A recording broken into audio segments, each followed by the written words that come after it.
dogs aren't just man's best friend. Leo! Pups can find common ground with all sorts of critters. Always there to lend a paw. Good girl. And have a tail wagging good time. These unlikely pals prove that a dog's love knows no boundaries.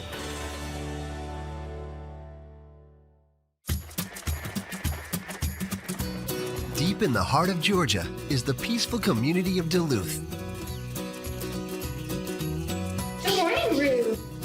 Come on, let's go. Alicia Williams is getting ready to go to work at the local animal hospital. Come on, Rue. She always brings along her two-legged Chihuahua, Rue. Come here. Good morning, Penny. Rue is very energetic. He's very happy. He's probably the happiest dog I've ever met. He doesn't let anything slow him down. He has no idea that he's different. Chihuahuas have a very loud bark, and I always joke that they have Napoleon's complex. They're a very small dog, but they have a big personality.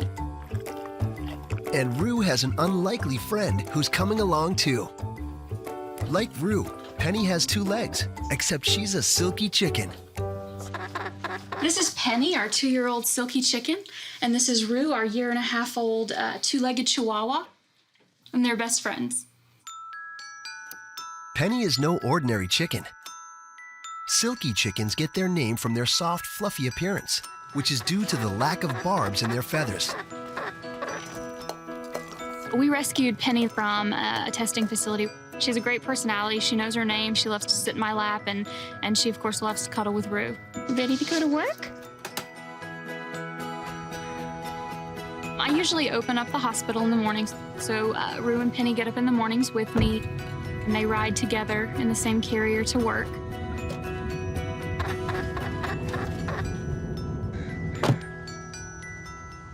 Alicia works as a receptionist at nearby Duluth Animal Hospital. Good morning. Here, Rue and Penny are the stars of the show. Hi, precious. Hi, Rue. Good morning. Good morning, Rue. Here you go. These best buddies sit center stage at the front of the reception desk, where they garner plenty of attention from visitors and hospital staff. Oh, look, he's licking his chops. People at the hospital are always very surprised when they come in for the first time and meet Penny and Rue. Oh, very precious. They've usually never seen a chicken that looks like her, and of course they've never seen a two-legged dog before. This is amazing. And they usually just love to interact with them. Hey, baby. Come here. I gotta get my kisses. Mwah. Mm-hmm. For Rue, relying on the kindness of strangers has helped him get on his feet. Literally. We had this custom wheelchair created for him through a company, and one of our clients actually donated all the money for it. She just came in one day and met him, and right at the spot, she said, you know, I wanna give you the money to do it, and she just handed it over, and we had it created. Rue basically lives his life in his wheelchair. He falls asleep in it, he runs in it, he plays with Penny in it, he loves to turn circles in it. It's the only time he gets to sit up like a real dog, and I think it's good on his back. The best part about being the unofficial mascots of an animal hospital? Quality health care, courtesy of Dr. Michael Miller. Come on in. Hello, Mr. Rue. Rue and Penny are an amazing pair of animals. They've been with us here at the animal hospital for a couple of years now. Despite his happy demeanor, Rue had a tough road before getting to where he is now. Rue was kind of a tragic little puppy. He was brought in the middle of winter. He was 7 weeks old, and one of our clients was walking in the park and found the puppy freezing. And he didn't have any limbs in the front, so he had a congenital birth defect. Maybe that's why someone abandoned him. And Alicia was up front, and she said, oh, I'm taking him. This one's mine. A congenital birth defect is basically something that a dog or cat was born with. We don't know why this happens, but thankfully Rue was able to adapt with his congenital defects and still have a great quality of life. Luckily for Rue, his feathered friend was there to warm him up. Penny came over and sat down on the puppy and started to warm him up. And we kind of realized that there was something strange and something pretty wonderful going on. They have been best friends ever since. When I hear that a dog and a chicken are friends, I'm just like everybody else. I'm like, that is so beautiful, amazing, and how is that possible? And so then I turn on my mind as a scientist, and it starts to make sense because you've got two very social species that could potentially really enjoy interacting with each other. They both had really rough starts to their life. So I'm sure that they were looking for something security, and hopefully they found that in each other. Back inside, Penny's feathers are getting a little ruffled. Penny's really agitated today, and usually that means she's gonna lay an egg for us. 3 to 4 days a week, she'll start wandering around the reception area, and sometimes she'll stick her head in our filing system or wander under the desk. So we're hoping for one today. Well, she hasn't stopped either. She's just going. Hospital staff watches on as Penny struts around the reception area. Her loving buddy Rue keeps a watchful eye from his dog bed. I think she is gonna lay an egg. All her clucking. After much fussing around, Penny lays a little present right next to Rue.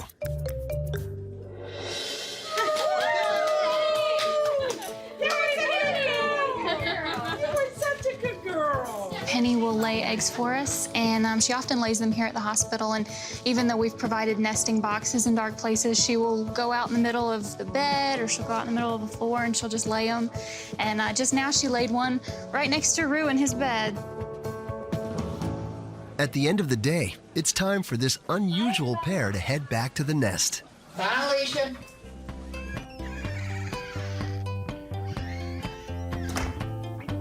All right, guys.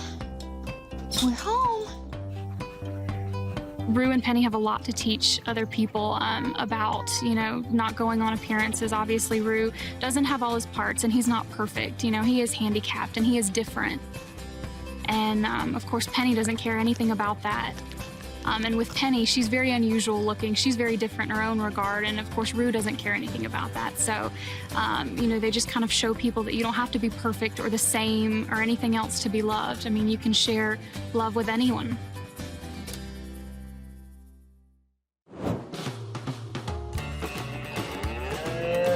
Moreland, Oklahoma, a farm town in America's heartland.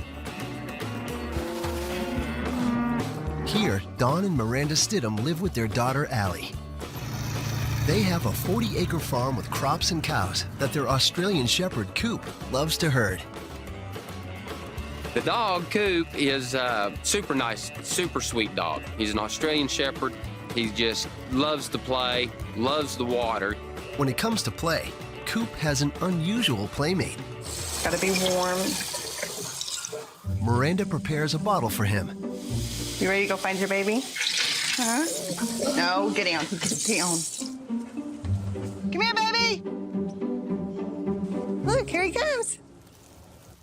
It's an orphaned baby deer. Come on, sweetie. Come on. Coop and the fawn get along so well from day one. It's just been a relationship that they've created, and it's so neat to witness. You can tell that he just has taken on like a motherly role for the deer. Coop's friend looks happy and well-fed. 8 weeks earlier, it was a different story. The Stidham family first found the baby deer when it was trying to nurse from a neighbor's cow. We just drove by the neighbor's house and saw it by his barn. Don and Miranda knew they had to help feed the fawn. How in the world am I going to catch this deer? I was afraid he would either get heat exhaustion, because you could tell he was dehydrated, and he was pretty hot. I just stepped out of the vehicle and squatted down, and he just ran right to me. Then he just started attacking me, wanting to nurse. And so I just picked him up, went over to the passenger side, sat in the pickup, and home we came. I thought, oh my goodness, what have we gotten ourselves into? He was severely dehydrated and needed fluids.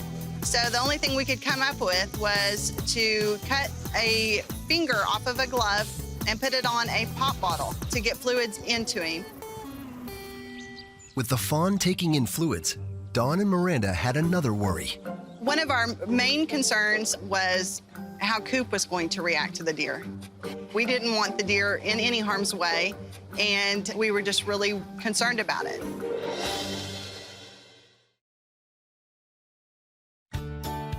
When Australian Shepherd Coop met the baby fawn, his owners weren't sure how he'd react. As we was feeding it, just let Coop and the fawn smell each other, let them know that, hey, this is fine. So as I was feeding it, the dog was cleaning it, licking it, and just never felt threatened by him. It was just amazing from the very first time that they saw one another. Now the little guy who they lovingly called Baby is flourishing with his adoptive family. We were told that a lot of times they're really difficult to raise, that a lot of times they'll get sick and they'll die before, they get very big. And we've just been fortunate. He's very healthy and has done really, really well. The ingredients to the fawn's amazing recovery? 2 bottles of milk a day, a doting family, and a playful canine companion. To watch the bond between the two of them, it's just such a neat thing. Right now, Coop is picking out the stickers off of the baby deer. Each night, he lays down and it's just a solid sticker patch. And every morning and every evening, when he's eating, Coop picks the stickers off of the deer. In this situation, you notice that Coop is actually pulling some of the weeds and the grass seeds out of baby's fur, and that's probably a sign of affection in the form of grooming. With a full belly, the baby deer is ready for some fun. They chase each other. They love to play. Coop has just enjoyed this. He loves the deer. It just seems mutual, because the deer will follow Coop anywhere that Coop goes. They've all grown attached, including Dawn, who's seeing a whole new side of the species. I'm kind of an avid deer hunter, used to be, I don't much anymore, but it's really neat to see what all they are sensitive to. I mean, the different sounds and how, watch your ears, how they move to a little noise and how stealthy they are. As much as they enjoy the fawn, Dawn and Miranda want to keep him wild. On the farm, the fawn is on his own. He is not pinned up. He's just free to go, and he does come and go. After a morning of play, the fawn wanders off for a long siesta. Without his best buddy around, Coop goes back to his regular routine on the farm.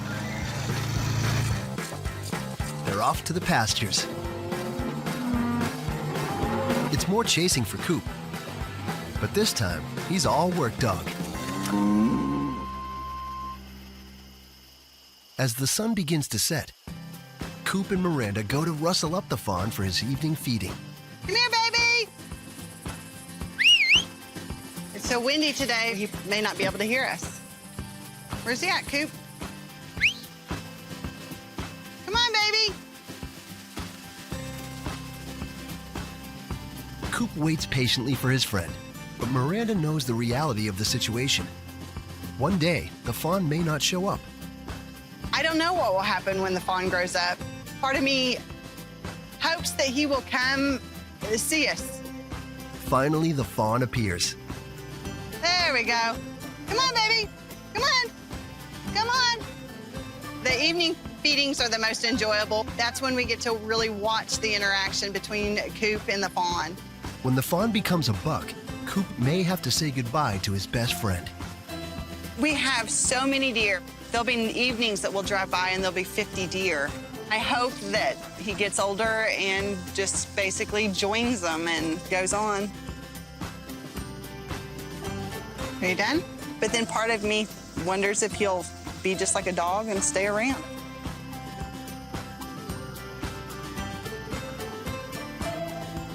But we sure have enjoyed him.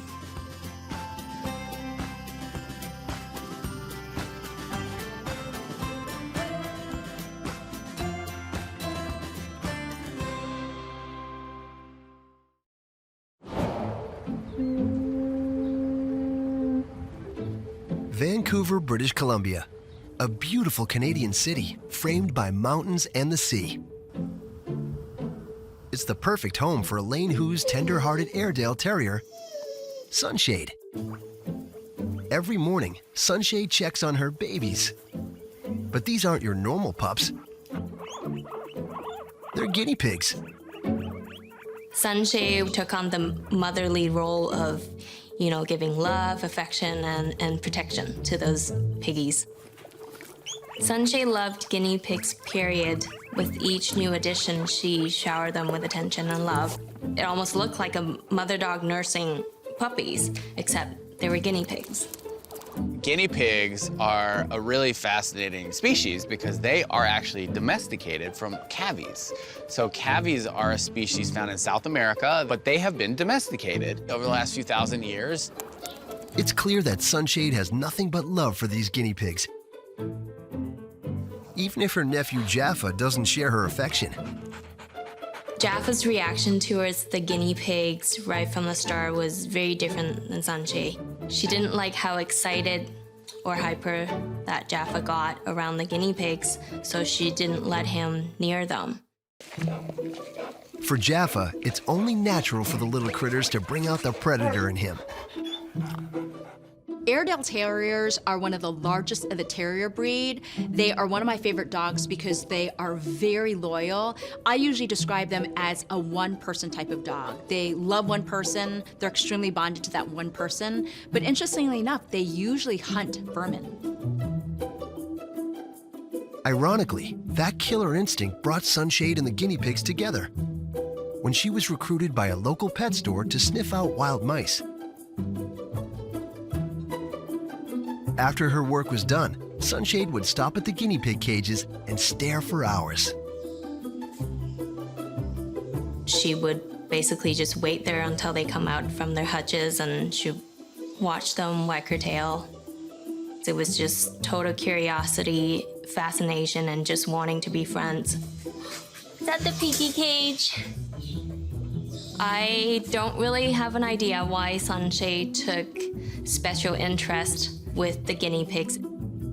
Dogs and guinea pigs, they don't really interact in the wild. Sunshade seemed to have developed a fascination with the little fur balls. But Elaine had no way of preparing herself for what she was about to find out next.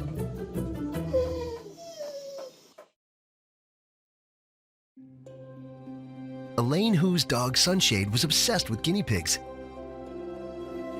But then Elaine was hit with devastating news. Sunshade got cancer when she was almost 11 years old. Cancer is one of the top 3 killers of dogs, and the types of cancer that dogs get are really similar to humans. In veterinary medicine, we aim to preserve quality of life, but we don't aim for cure of cancer. The treatment wasn't successful, so we didn't know how long she still had, and that's when I decided that I'm gonna give her something that was gonna bring up her spirit and make her happy for however long she had. Elaine decided to bring home guinea pigs. First she got one, Meatball. Then another one, Sesame.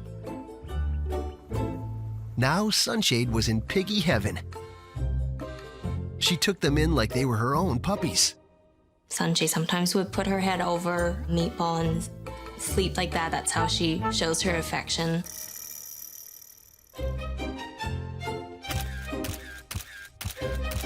A few months later, Meatball and Sesame unexpectedly had 3 babies. Squeaky, Ketchup, and Dumpling. Sunshade was over the moon. We just ended up taking all 3 out, put them on the bed with her, and she just licked and licked and licked them. When dogs are content, they give out this sigh. It was very, very sweet. Wolves do groom each other. So if a dog is grooming its friend, which just happens to be a guinea pig, I imagine it's that same behavior where you're bonded, you care, you're just trying to do this nice thing together with your friend. The guinea pig family grew up under Sunshade's watchful eye. It was amazing for me to see how nurturing and motherly she was with those guinea pig babies, because in real life, she never had puppies herself.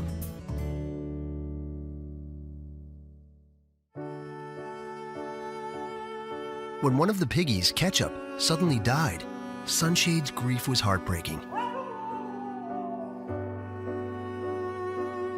Sunshade spent hours by Ketchup's grave.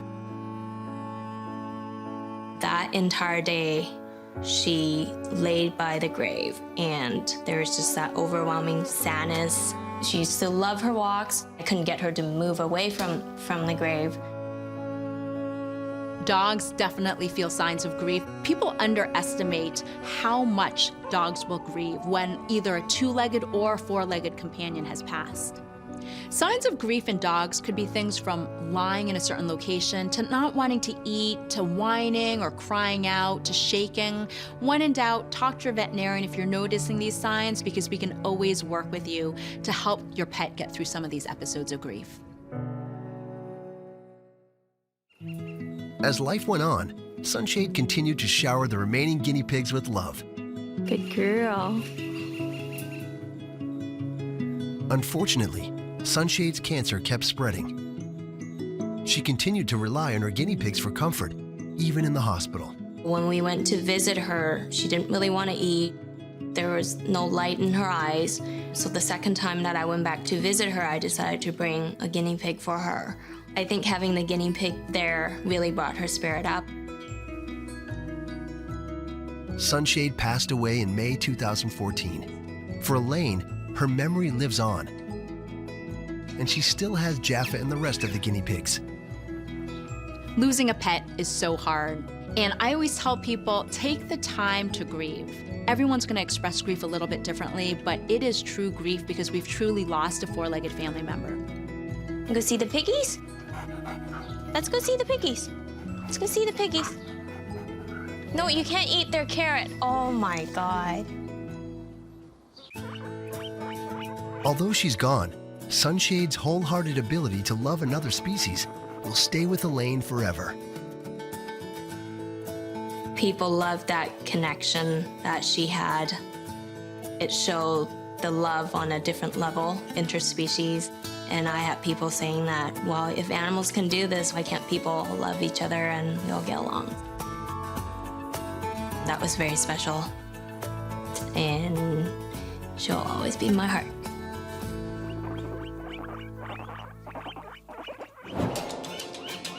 Santa Cruz, California is a coastal paradise. It's also home to the Shiba family. Bo Shiba is your typical 2-year-old. Uh-oh. Roar. Roar. Uh-oh. I'm cat. This California kid loves to play. And he loves to wrestle with his best friend. Theo! Theo! A pound puppy named Theo.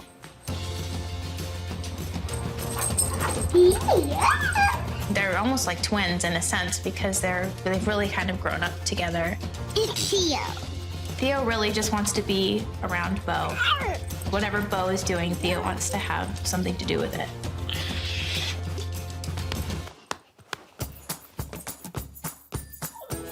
It all started when the Shiba family took a trip to the pound. Theo is one of 11 puppies abandoned by their mother. We took one look at him and we were sold. This rescue pup had found a new home. I had always known that I wanted to have a dog for the kids. I grew up with dogs. I know what that bond is like. But Jessica wasn't prepared for the bond Theo would create with Bo. He was whining quite a bit when I was trying to put Bo down. And so I brought Theo up to sit with us, thinking that it was going to be a disaster and that there was going to be no nap time happening at all. Theo crawled right on top of Bo, like right on top of him, put his little muzzle right on Bo's face, and they both fell asleep instantly. And it was the most incredible thing I've ever seen. She immediately began photographing the nap-time nuzzling. I was trying to sort of stifle my squealing because it was just, I couldn't believe how cute it was. And so that became a routine.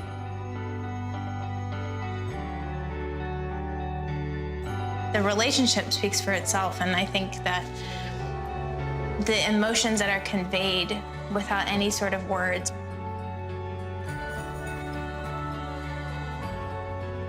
Jessica's been documenting Bo and Theo's nap time for her blog about motherhood. It really became a creative outlet for me, and photography was a huge component of that. The slumbering couple became instant worldwide celebrities. I've received countless emails in all different languages from all across the world, from people thanking me for sharing these moments.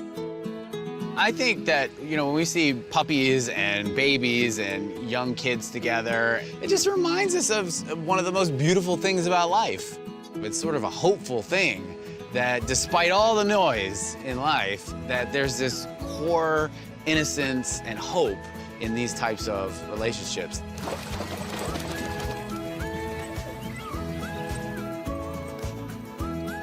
From rejected doggy to loved best friend. Now, 9 months later, Theo's still closely at Bo's side. Even if he's quadrupled in size, Bo isn't bothered one bit. Theo really just wants to be around Bo. Their relationship has also changed in that rather than tumbling around like toddlers and sort of, falling on top of each other and being goofy with each other, they're actually fighting a lot. Come, Theo. As Bo and Theo grow older, will these naptime buddies maintain their close friendship?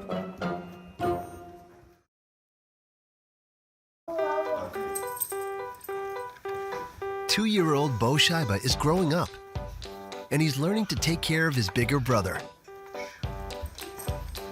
That's one of Bo's jobs, is to be able to bring Theo's dish over to him.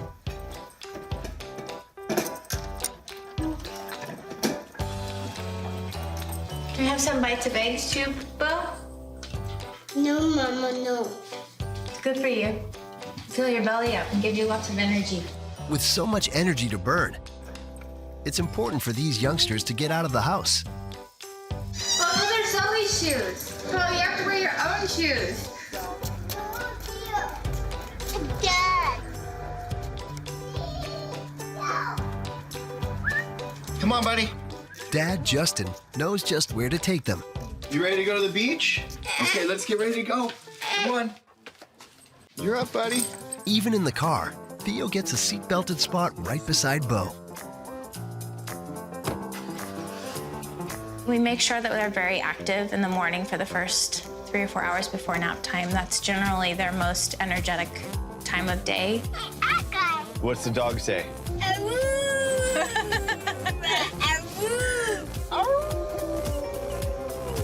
Nothing beats a day at the beach. Let's go to the beach! Dig, Bo, dig. Nice throw. Going to the beach is one of our favorite things to do as a family. Run! It's like everyone's zen.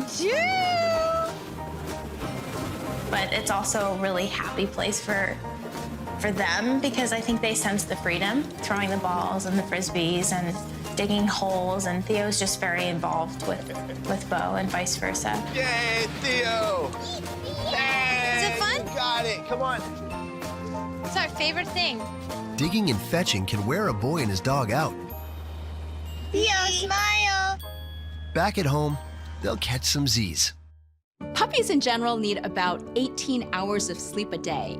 As they age, they're gonna need less sleep, so 8 to 10 to 12 hours, depending on the breed. Here, right here. Every day I'm surprised that it happens again.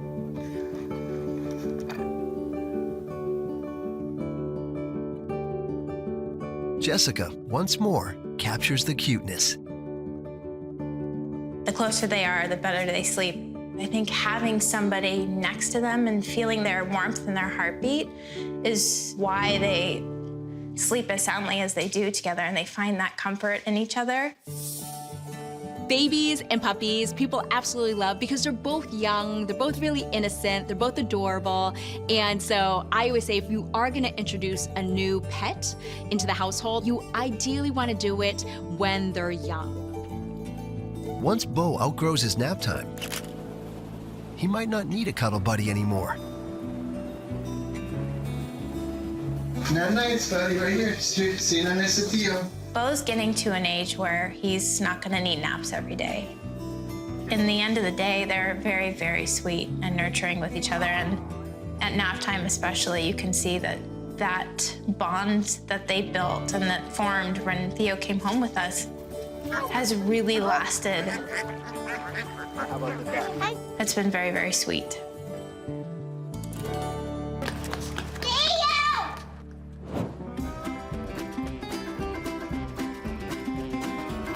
In the Appalachian mountain town of Viper, Kentucky, a dog named Ellie springs out of bed every morning. Come on. Ready to rumble with her favorite friend. It's not just any animal that can keep up with Ellie. This 75-pound golden doodle has met her match in a 10-pound rabbit named Petey.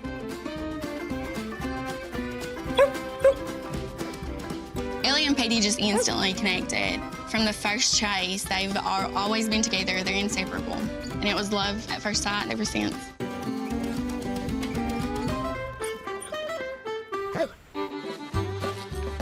This unlikely duo struck up a friendship when Tiffany Combs and her husband Daniel added 2 rabbits to their farm, Petey and Darla. My mother and father thought it would be a good idea to buy a couple bunny rabbits for my nephews. You know how kids get, they get tired of them, and you know, we decided to release them and let them run free, and they just kind of hung around and stayed with the family.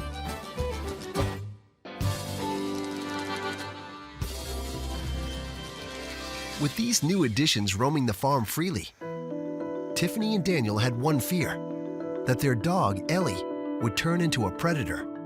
For the first little bit, we tried to keep Ellie away from the rabbits. We didn't really know how she would interact.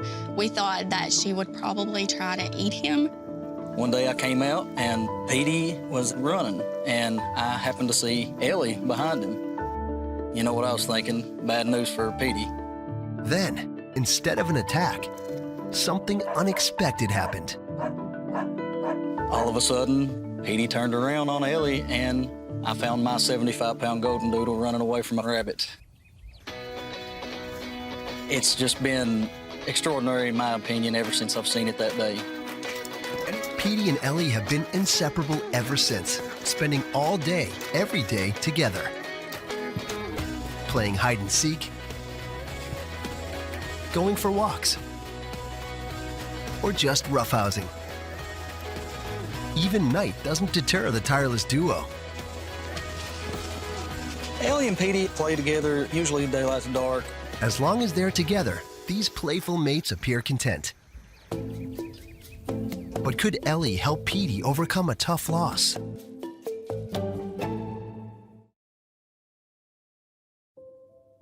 If this friendship between a dog and a rabbit isn't unusual enough, Ellie even comforted Petey when his mate, Darla, died.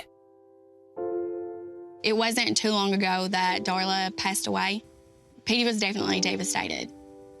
Ellie played with Petey to get his mind away from Darla, kind of tried to take him a different direction. I think that's what really has got their relationship a lot closer. Petey and Ellie's bond is now stronger than ever. In fact, it seems that Petey only has eyes for Ellie. Petey's pretty antisocial when it comes to interacting with other animals or people. He really doesn't like anything except for Ellie. Ellie and Petey have the strangest relationship ever. We have a couple of other rabbits that are running loose, and none of them have the relationship with Ellie that Petey does. Petey loves Ellie 10 times more than he does any of us humans. Ellie seems to prefer Petey's company over anyone else's, too. Ellie and Petey really love just being around each other. I've tried taking Ellie to work with me a couple times, but she really doesn't care for it. I think it's because she doesn't like being away from Petey. Nothing keeps these two friends apart. Even a barn doesn't get in their way. Petey has dug escape routes throughout the barn so that he can get back to where Ellie's at. No matter what season or the weather, these two love a good wrestling match. Although only a fraction of Ellie's size, it's Petey who packs a punch and a bite. Petey is a bit of a bully. He actually bites Ellie quite often, and he's lost one or both of his bottom teeth. Looks like both of them.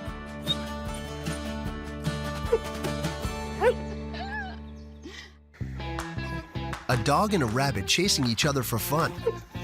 It's an unusual sight, particularly for Daniel. Dogs and rabbits, usually worst enemies.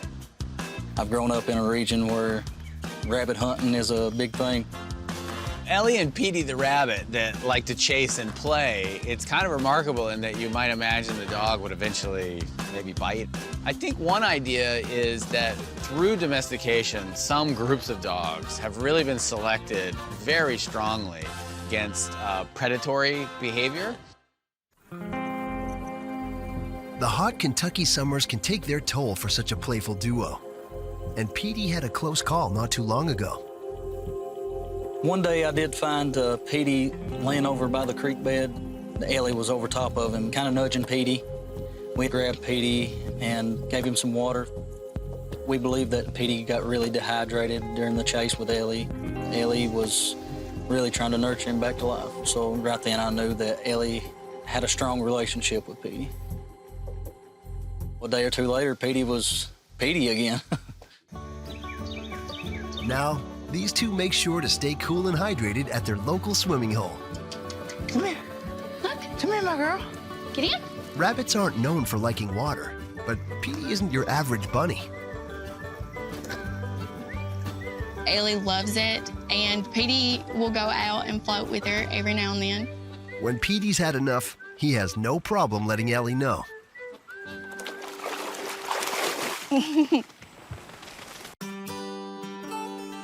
Tired from a day of play, the two part ways, for now. Come on, Ellie. I really think that we have a lot to learn from Ellie and Petey and their relationship. They don't care what species they are, how big they are, even if it's normal for them to interact. They just love each other. In eastern Washington, near the base of the Rocky Mountain foothills, is the city of Spokane. Jenny Pogue and Joseph Potts have filled their home with their family of pets, including their two Dalmatians, Lady and Louie. Some food? Are you hungry? Lady and Louie are my kids. They are special to me. They're not just pets. Dalmatians are really beautiful dogs that are extremely loyal. They're really good family dogs. And while I don't see them quite as commonly, they used to be known as coach dogs, where they used to trot along coaches.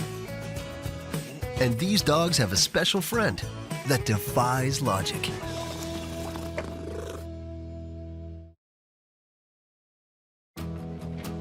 The family cat, Squirt, is just one of the dogs. Squirt definitely thinks she's a dog. She hangs out with them, she eats with them, she plays with them. Yeah, she's a dog in a kitty's body. She likes to eat the dog food. She thinks she's one of them. She always wants to be around him. She acts like a dog. She wags her tail. She rolls around on the floor like the dogs. Squirt came to Jenny and Joseph as a foster kitten. We fostered her mom for the Humane Society when she was very pregnant. We brought her home in the afternoon, and that night she delivered the kittens, and there were 3 of them. The couple found new homes for Squirt's mom and siblings, but decided to keep her for themselves. Shortly after, Jenny tried to introduce Squirt to Lady and Louie. She was very small. Her eyes weren't open. I just let that dog sniff her, so there wasn't much fear about them chasing him or anything like that. Just let them sniff each other for a few minutes and put her away. And Louie and Lady would just sit at the door waiting for the next time they got to see Squirt. Cats and dogs have a reputation of being at odds.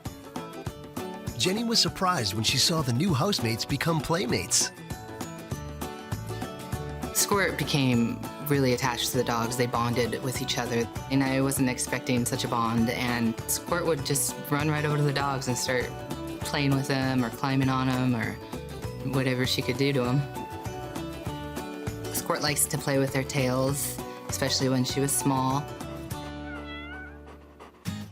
As Squirt grew larger, she was able to hold her own against the big dogs.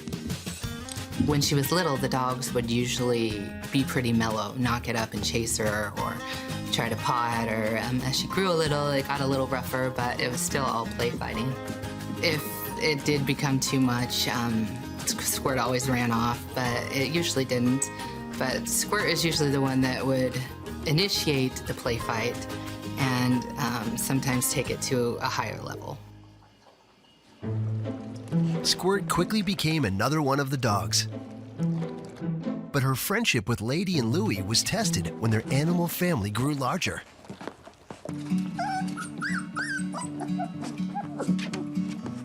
Louie and Lady recently had a litter of 11 puppies.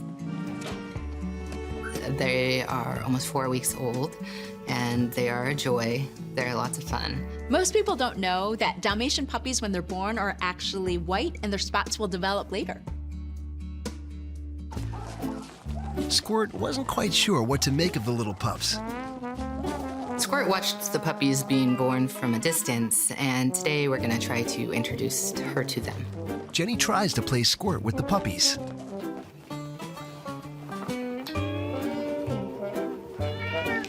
Without much success.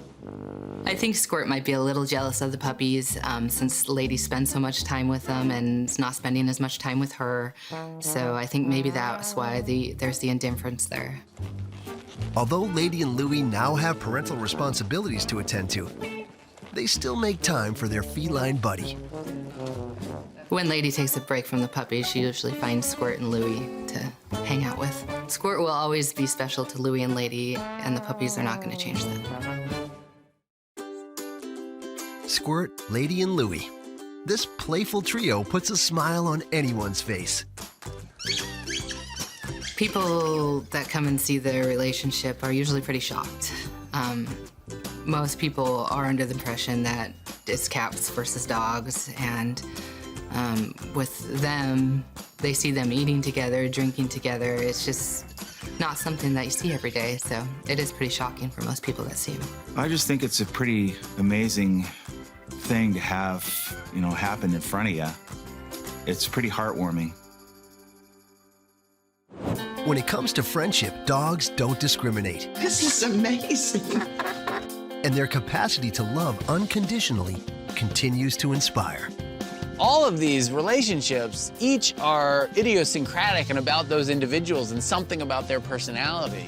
And so that's really sometimes hard as a scientist to study. So I think we have to step back and maybe not worry so much about the science part of it and just the beauty, marveling over these different relationships.